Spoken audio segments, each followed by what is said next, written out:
Hello and welcome back to a brand new episode of the Pick Podcast. We are here after the finishes of Game 2 for the Clippers and the Nuggets and the Pistons and the Knicks, where the Pistons and the Clippers have tied up this series. Gentlemen, how are we doing? We're here at almost 1 in the morning Eastern time. We were having an argument before this started. We probably will get into it on the show. Dels is sleepy, though. How are you doing, Dels? You're ready to get this over with? I'm good, man. I'm tired, but I'm excited. These were two awesome games that went down to the wire, so I'm excited to talk about them. But the argument you guys were having, it was good too. I wanted the fans and the audience to hear it. I'm feeling all right. My head is rocked. Good basketball today. Really strong basketball. Clutch, crunch time basketball. That's what I really like. That's what the playoffs are all about. And we got two of those games tonight. One, unfortunately, of course, the Knicks lose. That's never great. A game that I thought they could have stole. I don't know if they had any business winning it up until the fourth, similar to game one. But then against the Nuggets and the Clips, that's going to be an amazing series. Every single game, I have a feeling it's going to be exactly like the first and the second game. It's been great basketball all around. Absolutely. Both series tie 1-1. Unfortunate tonight. I didn't really have much confidence in my Nuggets, to be quite honest with you guys, but it was a great game, and you can't really say much more than that. I feel like there was a lot to be confident about with the Nuggets tonight. This series has been a complete back and forth. It's been the best series of the first round. Every time the Clippers score, the Nuggets score, Clippers answer right back, etc. This has been the best series of the first round. I don't think anything else compares to it. Absolutely. We saw 18 lead changes, I believe it was today, and 12 different times the game was tied. Denver played way better offensively. I mean, they shot 40% from three, and I think we're talking about it before. Jamal Murray played what was an A game, and Amazing. Quite frankly, down the stretch, the Nuggets kept going back to him, and even when he wasn't making the big play, it was Russell Westbrook who had two huge back-to-back corner threes, and Russ has been super productive. I think tonight, though, was really all about Kawhi Leonard. This was prime vintage Kawhi. There's a point in this game where he starts 10 of 11, has 21 points going to halftime, and his first miss of the night was at the 8-minute mark of the second quarter. He didn't miss again until the 9-minute mark of the fourth quarter. So that's well over 20 minutes of him taking tough, He was contested, awesome. mid-range shots.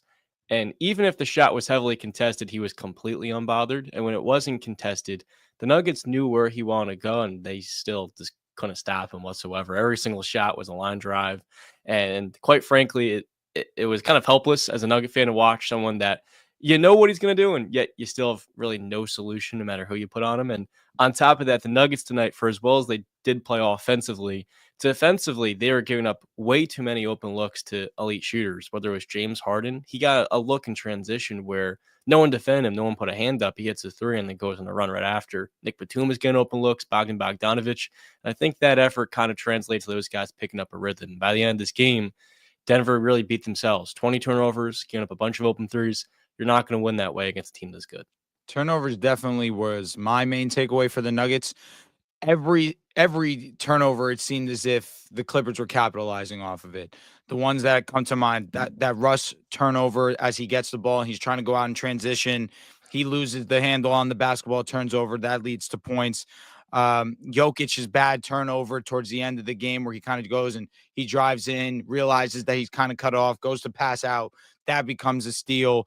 It just seemed as if there were moments where you needed the Nuggets to play clean basketball. And obviously you're going up against the Clippers. That's their identity. They're going to make things difficult for you on the defensive side of the ball. But you got to be cleaner with the basketball. I look at Jokic and understand that this wasn't your typical Nikola Jokic night. Obviously still think that he has some pretty strong moments in this game. But I think down the stretch, those last two plays, a lot of the grades get nitpicked. And I think that in this situation, I don't know if we're going to talk about Nikola Jokic and those late game scenarios. I will. I didn't love the turnover. I didn't love the shot at the end of the game. On top of that, too, also trying to foul bait James Harden. I thought that was funny more than anything. Maybe it kind of was a foul. Harden kind of did put his elbow into him, but turnovers were the big one for me. And shout out to the Clippers for maximizing on those mistakes. And this was a huge win, especially after missing an opportunity in game one to go out there in game two and steal this one. Let me not say steal per se, but just be able to outgrit the Nuggets. Credit to them. They really played some strong basketball. And obviously, like you mentioned, John, Kawhi was all world tonight and everything went his way.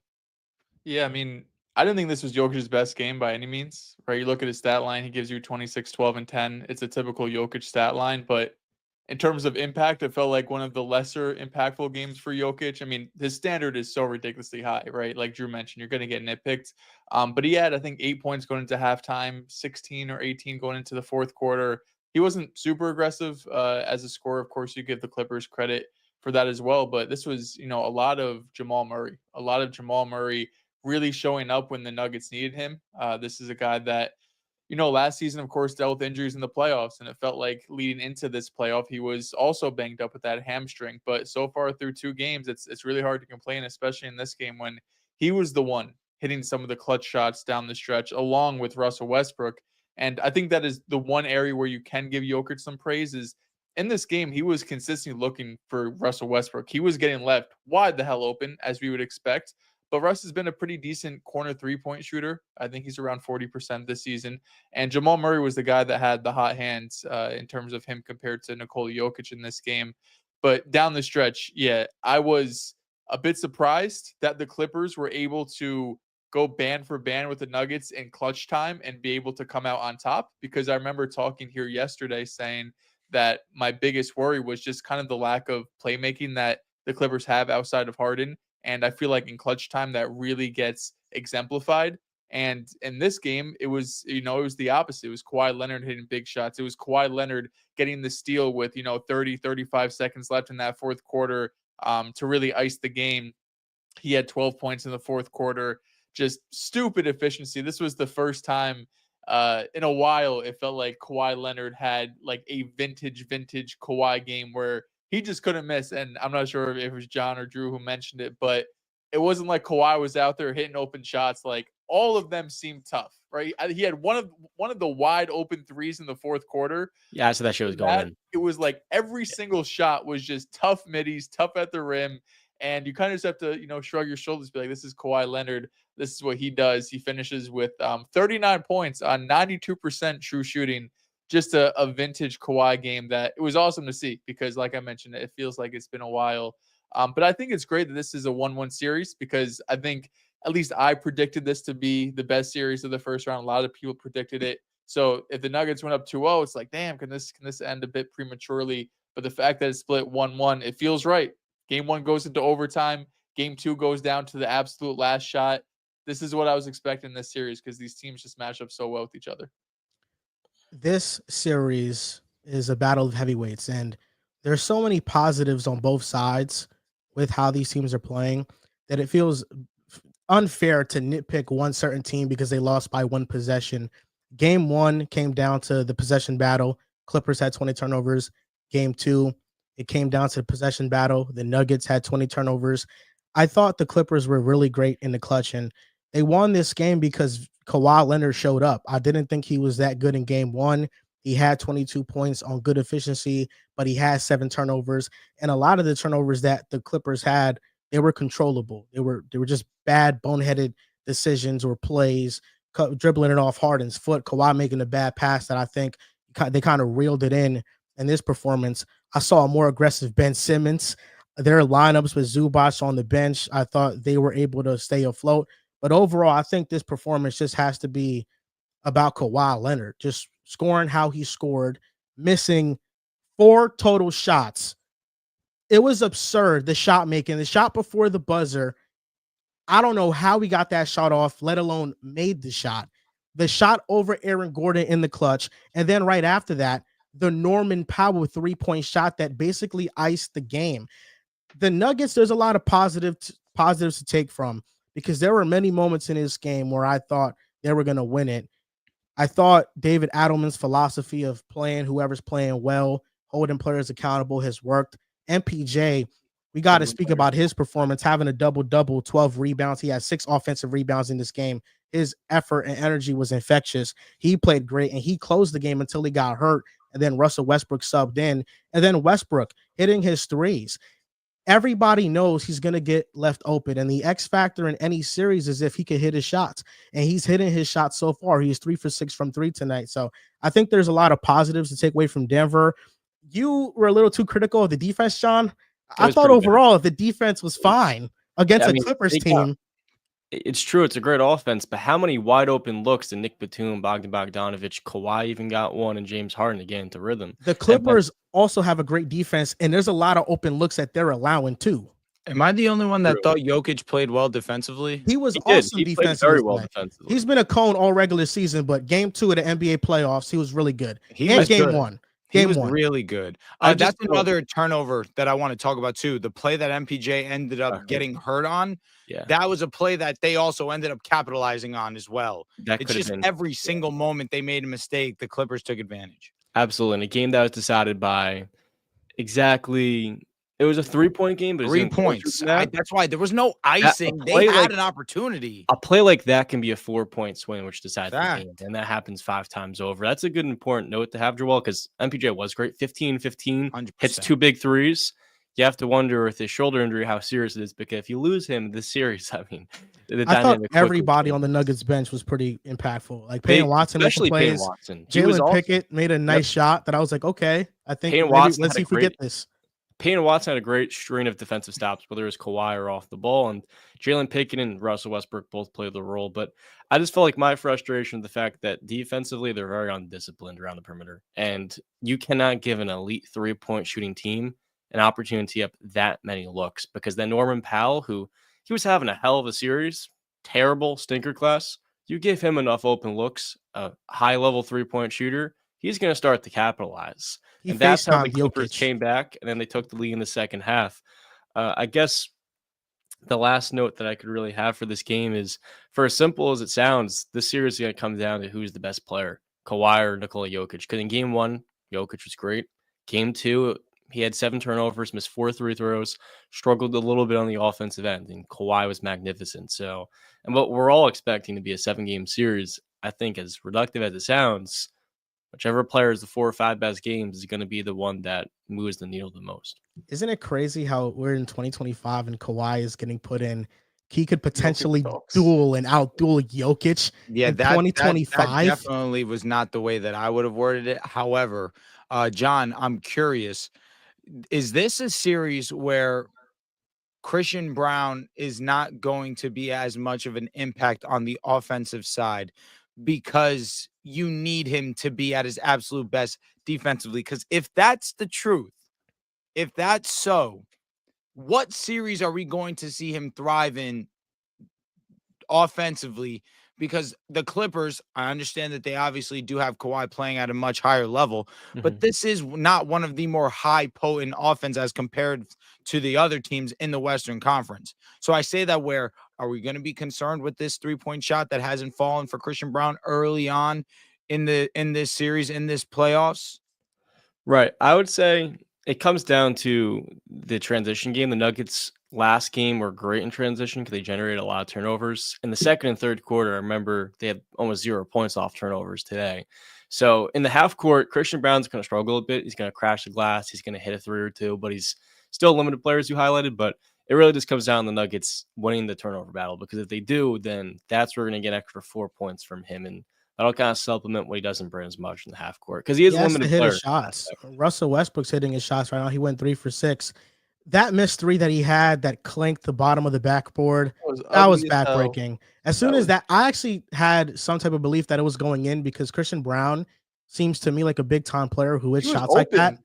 Yeah. I thought he was making it based on how the game flow was going, but once he missed it, it kind of was done. You knew that the Clippers were going to win the game. You're just going to get to the line, hit their free throws, and that was it right there. After that, That's not a Yeah. spot on the floor. He's a corner shooter above the break, 4 feet behind the 3-point line from what it seemed like. I mean, that's a shot that he's probably not comfortable enough taking. The shot that MPJ hit right before the Clippers called the timeout, where Jokic gets out the the game. ball, you see MPJ's like, give me the ball. I'm ready to shoot. I never doubted for 1 second that wasn't going to be bottom. Yeah. MPJ played an amazing game tonight, man. so we need to get this explanation from the chat, because I made a tweet and Drew didn't like it because of the wording. So the question was, we did a question about Kawhi and who would you rather have, and the question was, who would you rather have at their very best? And John and Drew picked Zion Williamson over Kawhi Leonard. I don't think he was there. I think Riv was there. That was John. Can I Yeah. give you context? And Riv and No. I picked Kawhi. Give me the context, Sean. That was off this season only. It wasn't off because if I remember correctly, the clip was if they're both healthy, if everyone's healthy, who are you taking? And I said in 2025, Zion was better than Kawhi in the regular season. So I took Zion, and I stand on that. But Not to end off the regular season, if no. you're going at their best, Zion got hurt. it's not really a discussion. It's Kawhi. In the last 30 games, Kawhi Leonard was averaging 26. Okay, but for the entire season, Zion was better though. When Okay, he but was Kawhi ramping didn't up play for his the first minutes. 3 He months. played 30 games, true. But in the games that they both played, that's what the Here's my explanation. Also, if my it's if interpretation. you would have said straight up, yo, in the playoffs, who do you want? I would also take. Here's my interpretation. So I'm because I not think stressing it too much. when I John. asked the question, it kind of sounds like it doesn't make no sense. But if you'd rather have a player at their best, you'd rather have that player in any situation. Because if they're at their best, you're assuming that is the best possible version of that player, and you're pitting them up against each other. So, John and Drew, would you rather have Zion or Kawhi at their very best? Kawhi. It's Kawhi Leonard. I mean, again, if you But in the want me video, now you to said think in the- Zion. if you want me to think in the mindset now of the playoffs, which now I am now. Okay. I mean, Zion. So per let me 36 reword is it. averaging- In the playoff, so you're defending Zion now, John. So is your pick Zion? No, Oh, I just explained it. In the But playoffs, the answer is Kawhi Leonard. It's clearly okay, John. Kawhi. But Zion in the 30 games that he played this year was averaging 31.97 per 36. Okay, so He let was me in get the this. restriction. So let me get this That's how straight. good he was. Let me get this straight, because I'll do you guys a favor of providing context to each question. At their very best in the playoffs, Kawhi over Zion, right? The Look, two-time finals Zion has not touched the playoff He hasn't court. played in the postseason. Okay, at the Oh, yeah, very he played one at play. their very best, in the playoffs, at the very best in any other You're scenario. confusing yourself. Like, No, I just misspoke. But at their very best in any other scenario, you'd rather have Zion? in the regular season, In I'm any gonna scenario, take in any Zion. other scenario besides the playoffs, in you'd the rather have regular Zion. season, Rather I than would really rather playing the Zion regular Williamson season. in You know what I mean? 2025. Because Yeah. you said at their very best, you'd rather have Zion than Kawhi In the regular season, most now definitely. in 2025. Again, now you have me thinking in the framework of the playoffs. The answer is always going to be Kawhi because, again, we haven't seen Zion in the playoffs. Okay, so in the playoffs, if the caveat was in the playoffs, it's Kawhi. I But mean, In yeah, any 'cause other Kawhi is situation, Kawhi. it's Zion. In the regular season, yes. How does that make sense, Dels? I don't know, because neither of them really play in the regular season. Like if this was a guy like Zion who's playing 80 games, 70 games every Well, year, that in makes sense. 2025, the answer the question wasn't. I thought the question was if they're both healthy. Yeah, And I'm at like, their very best right Based now. off of what we saw when they were both healthy this year, Zion was better in the regular seasons. I'm like, I'll lean Zion. So For you this go I one. with don't know how you Zion. could say. I think it's close. Like It was close. It Like, was, but in the minutes, Zion was more productive and more efficient. He was awesome. he was obviously have a on large one of the worst teams in the league. But Yeah, that has nothing to that do was with with him him. being hurt, though. When know? he was in the lineup, their offense No, was that has absolutely negative to do with him. yeah. That doesn't like Zion putting up good per 36 in this completely lost season. Like I Don't know even we know get who yourself Zion lost is. in the We're acting first like What do he you want? played Would you 70 rather have games. played like He was shit? on a minutes Who restriction. He didn't played even more play games 30 this year, minutes a Kawhi or game. Zion? Who played more games? Kawhi. Yeah. So if you were the Clippers in a regular season, you would have rather had Zion than Kawhi, even with the limited number of sample size The and question games that you Kawhi asked gave me if you. they're healthy. So I said Yes, if they're both healthy, and that's Zion also played 7 assuming less games. Kawhi is healthy We're walking and at in his circles. very best. We're walking in circles because I answered your question, which was based off health. So that is why I said that. But when they're both at their healthiest, I think Kawhi is still the better player. When I guess when I ask a question and the question is at their very best, who's a better player? I'm taking into account everything, even the playoffs. Not I was he's just a taking better account player at his picture. best, but not in the playoffs. Does that make any sense? I think we're walking in circles. Okay. So the answer I got from you, John, though, is that in the playoffs it's Kawhi, but in the regular season it's Zion. In 2025, yeah, but all time it's obviously going to Zion for the Kawhi for the regular season. I'm walking in circles now too. This shit makes no sense. It doesn't. It makes 0 sense. It means the same thing. Now the Pistons beat the Knicks 100-94. This series, I feel like I was a little bit too disrespectful to the Pistons, and I want to walk back some statements I made last night, because now I'm kind of a little bit anxious about how this can go, because I feel like the Pistons have outplayed us for like 80% of the series. Correct. I don't think the Knicks have looked very good. My cousin swears it's a Jalen Brunson problem. I've been talking to him a lot. I don't think that's the case. DQ? No, Christian. He's my Knicks okay. fan cousin.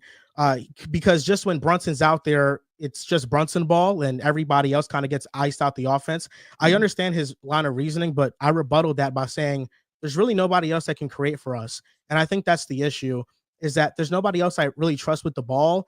But my biggest issue is when Brunson was not playing, OG was playing well, Mikal was playing well, Cat was playing well. Everybody was getting featured. Now, I don't think this is a Brunson problem, but I think this is a Tom Thibodeau problem, because in the second half, Cat only had one shot attempt, and he wasn't a focal point in trying to get him involved in the offense at all. So I look at Brunson and his type of play style, and we all were raving about the 5-out offense, but Josh Hart hasn't been able to hit a shot all season. And Cat and OG and Mikal are kind of standstill players that you don't really trust to dribble the ball all that much. So there's a heavy load on Brunson, and the offense is very predictable. And against a good Pistons team who Cade had a generational game, their other players, Hardaway Jr. and Malik Beasley, shot poorly. Yeah. And I still think they won this game pretty comfortably. I was very mad at Mikal for going 0 for 4 in the fourth and not hitting that game-tying 3. He was terrible. I just don't know where the Knicks go from here. And I want to talk about the Pistons because they deserve to be talked about. But I just feel like the Knicks are pretty stuck. Like, in order to legitimately compete, they need a player that's better than Brunson. And with the way all the contracts on the team are structured, trading anybody on that team is either going to make you worse or you're going to be the same. It's very hard to get better from this moment. And it just brings me back to last offseason, going all in for Cat and Mikal. I didn't think it was the right decision. And I feel even worse about it now, because we're not even knocking on the door of the Celtics. We're kind of like on their block trick-or-treating, but not able to get to the door. I don't think the Knicks can compete. And if they lost this series, I wouldn't be shocked. This is kind of giving me the vibes of not exactly the same, obviously, but I think about my Lakers and the Nuggets, about how we kind of controlled. Yeah, you felt that, or I you did. Yeah. How the Lakers controlled the entirety of the game, and then come fourth quarter, Nuggets just turned the switch and they were able to win a game. In the first game, it was kind of like that, where the Pistons controlled the game for a majority. Fourth quarter started, the Knicks go ahead and they go on that 20-0 run. They end up winning the game very comfortably. Today was a similar situation. Pistons looked like they had control of this game. Come fourth quarter, the Knicks start to lock in. The Pistons can't buy you a bucket. They go on the run, and now it's a close game. And now we have a chance to steal this game when we really have no business winning in the first place. If I felt like the Knicks stole game one and they went on a 20-0 run to end the game, this game definitely was one of those where this was right there for you to take. You had no business winning it, but you are more talented than they are. You have more guys that can score the basketball. You have more guys that you trust to be in these high leverage situations. And I don't know if you mentioned Tobias Harris. I thought he also had another really strong game. Game one obviously was really good. I'd give him some love in this one as well. But the Pistons went cold in that fourth. And this is where I say it every time we talk about the Knicks. Mikal Bridges, I hate him. I hate the idea that the Knicks traded 5 first-round picks for him. I really hate it, because now it's just a future that the Knicks had that is all gone because you allocated it to this one guy who's supposed to be a legitimate two-way. I don't want to go as far to say star, but he's supposed to be one of the better two-ways, especially when you're trading 5 first-round picks for him, and you go cold in the fourth quarter, and we need you to hit this big-time shot, and it's a clank. Now, obviously, it's one moment. You want to be better. Game one wasn't great. Game two, obviously, to close wasn't the best. I just look at this Knicks team and think you would have liked to seize this moment, especially with Isaiah Stewart missing. I thought that would really swing in their favor for the Pistons defense to still be as strong as it was. It just goes and speaks about how strong their foundation is defensively. But a lot of credit to them, a lot of credit to Cade. This was the Cade that I thought that I was going to get coming into the series.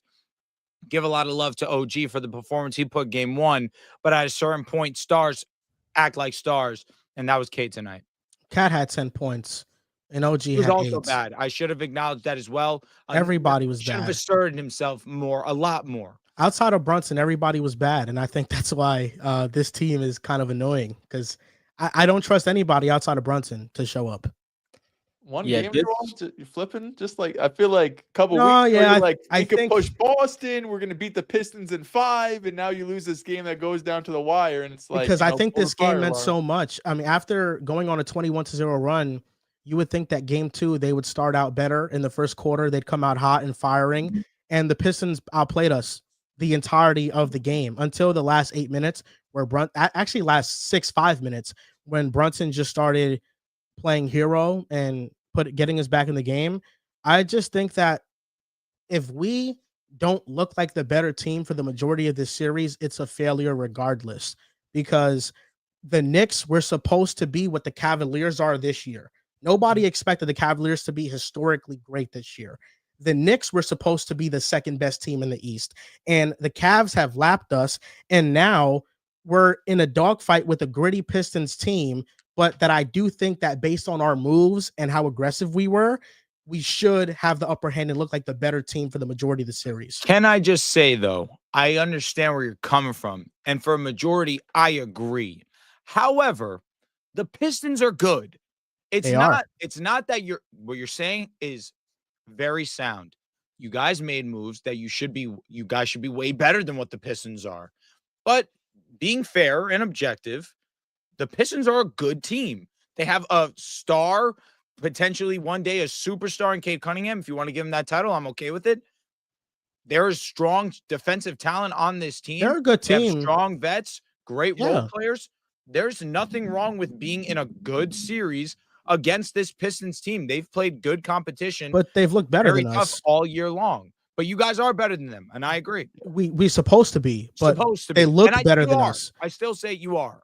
They've looked better than us, Yeah, and you have. the Knicks have been underwhelming against good comp like all year long. No doubt. So for me, like I do think even if this series was tied 1-1, but I feel like the Knicks played better basketball than them for the majority of the series, I feel comfortable. But like you said, game 1, we kind of just stole it from them. And game 2, they had control of it until we made a late run, and we were very close. Don't get me wrong.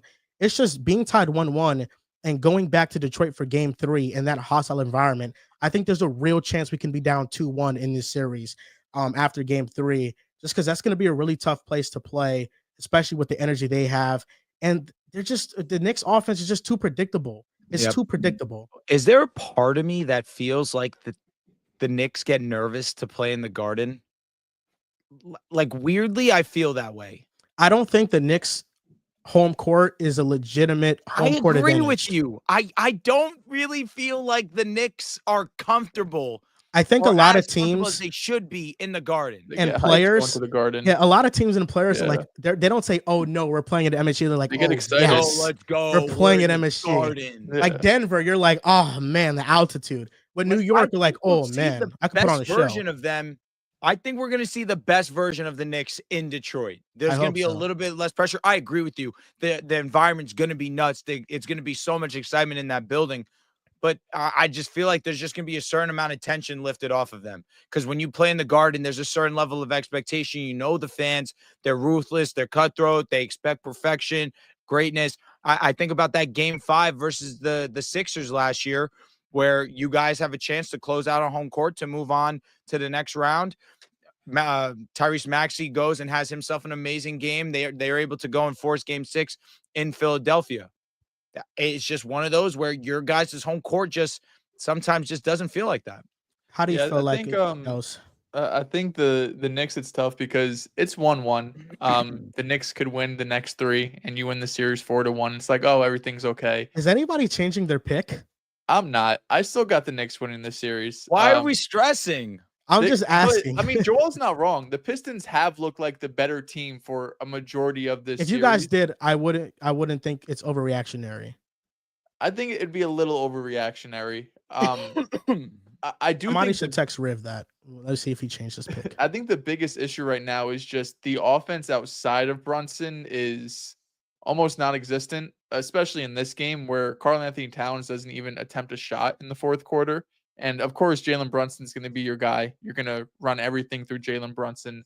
But the fact that we looked at Cade as the clear number 2, which he is in this offense, and he's not getting used as a number 2. He's getting used as like the number 5, kind of an afterthought in the offense, which, like you mentioned, makes things very predictable when it's just a lot of Jalen Brunson, a lot of hero ball, especially in this game where I don't really talk much about foul baiting, but this was one of those games where it was like, damn, bro, like it felt like He it was had turned to. up a notch. The narrative starts here. He had to. What was he going to do? Who else is going to score Get for them? buckets. I don't know. I feel like some of it was a little egregious. It was. But a couple of shout outs on the Pistons side, because Tim Hardaway didn't make a shot. Malik Beasley hit 1-3, I want to say. Paul Reed gave some awesome minutes, especially in that second half. I thought he was phenomenal. And Dennis Schroeder, too, a guy that they picked up on the deadline for free because they had to make money work, drops 20 points, hits a clutch 3 in the down the stretch. The last couple possessions for the Pistons were really interesting because it was a super close game, and I'm expecting Cade to get the ball, set a screen, try to get a switch, and let him go to work. But OG, first of all, did such a great job just off ball, not letting Cade get it. But even in the times Cade got the ball, he would pass it back to Dennis and not try to go and get the ball again. He would be like, all right, Dennis, go and cook and get your thing. Like the last 3 to 4 possessions, it wasn't Cade. It was Dennis Schroeder going out there and trying to ice the game. So I just found that a bit interesting. When I tweeted out, a lot of people were like, well, Cade was gassed. I don't give a damn. You're Schroeder was in the playoffs. You're like 23 years old. You can't be gassed. You have to go and get buckets. You're the best player on the team and like the only guy that could really create his own shot. But I think it's awesome for Detroit to get this win. You know, it's their first playoff win since 2008, was it? The longest playoff win drought, I should say, in the NBA currently. Asar Thompson, too, fouling out in only 20 minutes. A couple were a little ticky-tacky that I thought could have easily gone either way, especially the one where Brunson lost the ball and kind of seemed like he just tripped over his own feet. But regardless, it was a bit of a disappointment for Asar not to be able to really see that matchup for the full game, especially in that fourth quarter. But I still think the Knicks win the series. I think originally I had 5. I could see it going to 6. Maybe Detroit can push it to 7. But I still think we saw in this game in the clutch in a 7-game series, I think the Knicks will win that 4 times out of 7. I don't know if Detroit's going to be able to consistently win those close games. I think game 1 was still a bit of an anomaly. 21-0 run is ridiculous. It probably won't happen again. But I still like the Knicks' chances in this series. So you had basically Knicks in 5. You'd have them winning 3 straight games after this one. I said, well, maybe now 6 or 7. I still think the Knicks win. Yeah. What did you see, John? How are you changing your pick to the Pistons? I'm not flipping. I had the series. I had the Knicks winning in 6 games, and coming into the series, I felt like it was going to be money. And I also felt like Detroit was the more physical and tougher team. And that's especially true after losing Isaiah Hartenstein in the summer, where, I mean, you look at this Detroit team, and I think Jalen Duren, how physical and how good he's been defensively, like Dell's highlighted, Paul Reed has been good as well. But the biggest takeaway for me in this series is that we're getting a sneak peek of a superstar in Cade Cunningham. Right now, he looks practically unstoppable on multiple different levels of the game. And for him at 6'6" to be in the level of complete control that he is, his ability to decelerate and transition, he's a wrecking ball. But in the half court, I felt like his ball handling, his explosiveness, it's now been 2 years coming off that shin surgery. And I feel like just how much more athletic he's looked, how much more pop he has off the dribble. And you take that step further, he was able to move guys. He's showing a lot more comfort, I felt like, compared to game 1, which was his playoff debut. And if he can build off of this, got to the foul line 12 times today. He only had 3 assists because, like you guys highlighted, I mean, Malik Beasley and Tim Hardaway Jr. were in a combined 2 of 17. They started to hit their shots. You're looking at a 30-point triple-double possibly for Cade Cunningham. That's how much he's been able to take his game to really a new height, I feel like, this year as a true driver. And I feel like the last piece of the puzzle is that Dell's kind of insinuated. Dennis Schroeder has been a really good spark plug for them, coming in, hitting his threes, being a good instant shot creator, and someone that can kind of just slow down the pace. And when you lost Jay and Ivy for the season, it felt like there wasn't someone that could plug in and kind of fill in that role, but Schroeder did it very well today off the bench. And I feel like the duality of what Cade's doing and then Dennis spelling him, it gives the Pistons a chance to make this a 7-game series. And it's worth mentioning, if it weren't for a campaign outburst, the Knicks would be down 0-2 right now. And they'd be going to Detroit, having not only lost home court, but both games in the Garden. And now you're going to a pretty hostile environment in Detroit, which is fiending to watch their playoff team win a series. This is a team that I think has an amazing fan base, and they've got a player in Cade Cunningham who could be the best one in the series. And again, I think they can make the Knicks play their own game because of how tough this team is. And a lot like Houston, I feel like they can kind of squeeze leads because defensively they're going to slow the game down, and that's going to kind of roll the ball into their own court. And I think that's why in the second half of this game, Karl-Anthony Towns goes 0 of 3 from the field, has 0 points, 4 rebounds, and 3 fouls. And these key pivotal games, we have seen Karl-Anthony Towns routinely get in foul trouble. He lets his foot off the gas, and he's not playing assertive. I think if Tom Thibodeau does not do a better job of getting him involved and adding some modicum of creativity to get what is their second best advantage creator going, he will be fired after this playoff run, because I think this Knicks offense is archaic outside of Brunson just being a hero. And that, for as great as Thibodeau has been, I think he's maximized like most of this team. It's always come back to the postseason with him because he has not grown whatsoever over the last 15 years. And I think if you're a Knicks fan, that's the most frustrating thing. Julius Randle is the most extreme example of a playoff dropper, but Cat is also a playoff dropper, and I don't trust him in the playoffs. And that's why I don't trust the Knicks. I think all the storylines are there for Detroit. All the storylines are there. And before this series, if you just went off of the vibes of every team and fans, everybody picked the Pistons to upset the Knicks. This was like the series that everybody collectively was on, and they liked Detroit a lot in it. And it's hard not to root for Detroit because I think Detroit's a really fun team. I thought Cat was really good in game 1. I agree. Obviously, was underutilized in game 2, and of course, you look at the box score, and people are going to do that, and they're automatically going to say not that he wasn't productive. Which, hey, he wasn't. But I just think that he needs to be more utilized in this offense. I also want to say that, in due part, it's to why this offense struggled a lot is because of a lack of trust in the secondary guys, mainly Mikal Bridges. Mikal Bridges was supposed to be the guy that kind of, hey, Brunson, relax a little. I'm good. Give me the ball. I can go and get mine. And we failed to see that consistently this season at all, truthfully. And but this game, he was fine. Outside of the fourth, he was good. 100%. I mean that more so in the fourth quarter when you do go 0 for 4 and when in key moments we need you to actually uplift. That's where I have my struggles. OG Anunoby also offensive, but we know what his job is defensively in this series. Game 1, it was nice to obviously get a nice boost from him offensively, but we know his main role is going to be on the defensive side in this series, which is why I'm very insistent on the point that Mikal Bridges needs to elevate as an offensive player this series. It's big on him. And I understand that it's going to be on Cat to score too, but I think that it's a little bit easier of a matchup for Mikal to go and get his, as opposed to what Brunson is seeing. And when Stu is on the court to what Karl-Anthony Towns is seeing. I feel like game 1, that would have been a fair analysis, but game 2, Mikal had 19 through 3 quarters. And in the fourth, he went cold. Cat is getting paid $50 million and had 10 points and shot 1 time in the second half. And OG, he didn't guard Cade at all in this series. I mean, he was there. There were possessions, but Cade got whatever he wanted. He did. And OG was 0 for 4 from 3. I think collectively, everybody was just pretty terrible. Mikal was terrible in the fourth, and that's highlighted because of the 5 first-round picks. But in this game, I felt like it was a letdown from everybody. And Cat, he's supposed to be like the responsibility that you're asking of Mikal. I think that should be Cat. I think it's both of them, no doubt. I think Cat needs to average 24 this series. He can't give me 10 points. No, 10's unacceptable. But hey, game 1, he was good and you guys won. Game 2, he wasn't and you guys lost. There is a correlation, and you're right.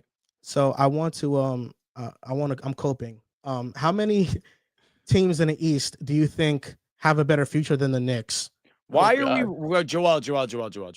Why are you stressing? I'm interested to know the answer. Because I think I get it. Because I think even if they win this series, I think this still is over and plowed game 1, and I am nowhere near this level. But you have Luka, and it's different. Jalen Brunson needs respect. He's not Luka, but he's still incredible. If you have Luka, your franchise is set for the next 10 years. Jalen And Brunson. also, I think going against the Timberwolves and the Pistons are just two different opponents. And Luka is like a realistic exactly number my one point. championship option. I think the Wolves are a little bit better than the Pistons. Wouldn't you No, agree? comfortably. I think they're comfortably better, but that's why it's like if you lose to the Wolves, even though a lot of people didn't expect it, you could be like, all right, that's a team that just went to WCF. The Pistons, it's like they're supposed to be a feel-good story who lose a competitive 5-game series. Dels, we knew they were more than that. We knew they were more than that. Ant is also the best player amongst these two teams. The defense has been, since the All-Star break, one of the best defense in the league. Cade Cunningham is not a regular dude. No, not at all. But this Knicks team, like Joel is saying, you trade 5 firsts for Mikal. You're paying Cat all this money. You make the big move for Cat. You traded for OG last year. Jalen Brunson, people are pushing for All-NBA first team and clutch player of the year, and you get bounced in the first round. Yeah, I would be pretty scared too. No, I would be scared, understandably. However, when we think about the grand scheme of things like the Knicks' future or in the series, it's not that good. It isn't, because you traded all your first round picks for Mikal Bridges. But it's the Cat thing. It's a lot of things. I really personally, and this is me, I'm not looking at the Knicks ruining their future and I'm grouping Cat with this. I'm not. It's all the moves. It's every one of the moves. You traded 5 firsts for a role player. That is malpractice. But even if they didn't trade for Mikal, if they traded for Cat only, that's still your two best players in Brunson and Cat, who, if they're asked to be your two best players, I don't think you can win a championship. See, but you could still use Cat as an asset on top of the 5 first-round picks that we now have. I know. Now we have no draft capital, and we don't have any trade bait. That's why I wanted to get into this future thing, because I think, listen, regardless if the Knicks win in 6, 5, 7, it doesn't matter, because I think next round they're going to get smoked in 5. I think that when they face Boston, they're going to lose in 5. I'm crying from yesterday to today. I don't think here, like you need. I don't think someone. I don't think like maybe we get 2 games. Oh, I'd be so happy. But no, I think that's a lost series. So, okay, if you're a GM, would you rather be the Knicks or this other team, the Cavaliers? The Cavs. Cavaliers. The Cavs. The Celtics. Celtics. Come on. The Pacers. Pacers. Give me the Pacers. I would take the Pacers too. That's closer though. Like now we're getting into the realm. The Bucks. The Knicks. All right. But I mean, it depends how much you're getting for Giannis. I have an amazing asset. I'm taking the Bucks.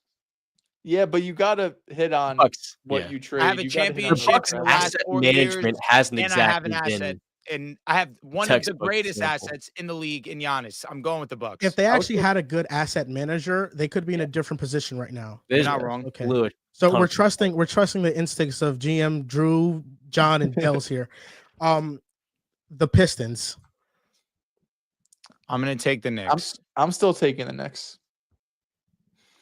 I think this comes down to how good Azar Thompson becomes. He's got a little bit of a ways to go. He does. Defensively, we know how great he is. He does. I was gonna say, and Ron Holland got a whopping 5 minutes tonight. Yeah, they don't have a lot of guys that are like, at least right now with Ivy out there, I'm like, oh yeah, he's gonna be on the team for the next 7 Am I crazy for saying just Cade pushes this to like a yes for me? I might go with the Pistons because Cade has the potential to be a top 5 player in the NBA. You still have Brunson. Cade is 23. His ceiling is a step above. Brunson's 29. Yeah. It's a difference. 6 years is a difference, but he's still young. I still think you have to fill out a lot of that roster. The Knicks have a more complete team, but because of the ceiling that Cade Cunningham gives you as number 1, I would rather have that situation compared to the Knicks, which is already invested into all these moves and doesn't have as many inflection points to pivot. So I'll go with the Pistons here. I guess I'm more thinking like, how likely is it to win right away? The Pistons, you have just a lot more breathing room to kind of build the roster the way you want to see it. I hear you. I'm going Pistons. Oh, you're changing your pick, Dels. Yes, I get that. Okay. The Magic. I mean, it's tough because their GM hasn't made a single move around the 2 stars, but you're the GM in this situation. I'm trusting Leon Rose. Well, you're the GM, Drew. If you're the GM of the Magic, I'd still rather have the Knicks. This one's interesting to have Paulo and Franz and potentially like what if you just made a trade? Because that's what your job is. That would be pretty cool. Palos, Franz, and Suggs, and a whole lot of strong mid. It's an off season that if you get the job, you're basically trading everybody. Correct. Outside of those three guys. Like Jalen Suggs, I am putting in every single trade package to try and get a point guard that can actually run an offense. I think it's tough because the Knicks are like such an obvious second round is their ceiling, and they don't have future draft capital, and they don't really have any young players to build around. So even though the Magic are like further away, you have two pieces in Paolo and Franz, and you have like more potential with, you know, your draft picks and with some younger players that could be used in trades. Mm-hmm. I feel like the pathway to building around Franz and Paolo is pretty straightforward because the situation the Celtics were in 2021 and Jaylen Brown got hurt. If you can figure that out, your ceiling is so high. So go for Orlando. And that's the last team I'll mention. I think any other one is kind of disrespectful. Maybe unless the Sixers are here. No. You're not taking the Sixers job? Do they get there's a potential you get a top 5 pick, though. I think my answer might be the Sixers. What if you get Dylan Harper? My answer might be the 76ers. You get Dylan Harper. I mean, because I don't think I can mention the Heat, the Hawks, the Bulls, Raptors, Nets. I might be able to mention. I'm just going with the Knicks. I'll go with the Knicks, but Jalen Johnson comes back next year. Hawks are going, man. Them deciding to fire their GM though was very surprising. Out to Landry Fields, Nick Legend. I think Jokic Geostar tweeted that he was 201 and 199 as GM. Average record. I mean, that feels exactly what the Hawks have been for the last 3 years or whatever. Now, the super chats, we have Snipes who went Kiwi over Jokic when healthy. Hold that, John. Kiwi. Hey, he's a 2-time Finals MVP. What can I say? Jay Greedo went Murray Common fell on that exchange is beyond me. I agree. Yeah, that was weird. Playoff basketball. That's playoff basketball. He picked him up. I love it. It's not a basketball play, but you know, I love Skylar Samuels. Boys will be boys. That's what I say. F the NBA. Hurts his top 5 and Eagles going back to back. GG's. Love that. Football guy. That. Nice. Who put up that Baker Mayfield tweet we had sent today? 3 super chats. Thank you to Skylar Samuels. It was Rudy. John, it just had you written all over it. It had me written all over it. Yeah, it did. Was it you, John? Maybe it was. Maybe it wasn't. Maybe it was. It wasn't John. It wasn't John. Yeah, I don't think it was John. Okay, so we'll be back here tomorrow to recap the other game 2s that are going on. Looking at the slate, it's the Bucks Pacers, the Grizzlies Thunder, and the Timberwolves Lakers. So 2 of the 3 games will be good. We'll talk about those. I'm happy the Thunder are part of the slate because a 3-game slate when it's like 7, 7:30, 10, that's too much. The NBA TV series is Bucks Pacers. We'll chill on that. The Grizzlies and Thunder are on TNT. This is the worst one though. I mean, but of course the Lakers and the Wolves play at 10, dude. Like, you had to know. What are your predictions for game 2 real quick? Bucks Pacers. I got the Pacers. Do we know what Dame's status is? Questionable. I feel like Milwaukee might win game 2 and then 3 and 4 go to Indy. So I could see Milwaukee getting a win. Won't be surprised if the Pacers win tomorrow, excuse me. I have Indiana. Pacers are a way better team. I should remember that too. Grizzlies Thunder, I think it's a sweep for the Thunder here. Yeah. Timberwolves Lakers obviously the Thunder is the final score within 25 points. I think so. I think this is a gritty 15-point game. Yeah, got a lot of pride after that. I'd say so. Timberwolves Lakers. Now, I had a gut feeling before game 1. I didn't tweet it, but it happened. I swear. I was like, I have a feeling the Timberwolves are going to win game 1. I didn't tweet it. I was too locked into WrestleMania, and they ended up winning. I don't get that same gut feeling with game 2. I think the Lakers really have to win this one, so I'm going to go with them. The Lakers need this win. You can't go down 0-2 with both those games being in LA and going back to Minnesota. LeBron has to have a better game. Reeves has to have a better game. Luka was, great offensively as he normally is, but I think the Lakers got to win. I feel the same way. Lakers, Drew. Yeah, we know his answer. Jay Clark. Brunson took $100 million pay cut for this roster. I'm sick. We used to be special. Bring back Dante. We used to be better. Dante hits that 3 in the 4th, man. He Couple does. of them. He's close. Dante most definitely hits that. Yeah. There's a chance that he's like 4 for 17, but damn it, one of those 4 was clutch. Van Vliet style. Yeah. No So, cap, but of it's an the- impactful 4 for 17. Yeah. Of the Like Van scorching Vliet allegedly. Timberwolves 3-pointers made in game 1, Dante and Alexander Walker were not a part of any of them. They were like combined 1 for 9. Well, I mean, he hit the end of half one. He did, and that was really cool. That felt big. It did. It felt like it counted for like 11 points. Yeah. All right. Well, that's going to do it for us. You guys can follow us on Pick a Side Pod on Twitter, on Pick a Side Podcast, on TikTok and Instagram. Make sure you guys like the stream and subscribe to the channel. We'll be here tomorrow night. We'll see you guys next time.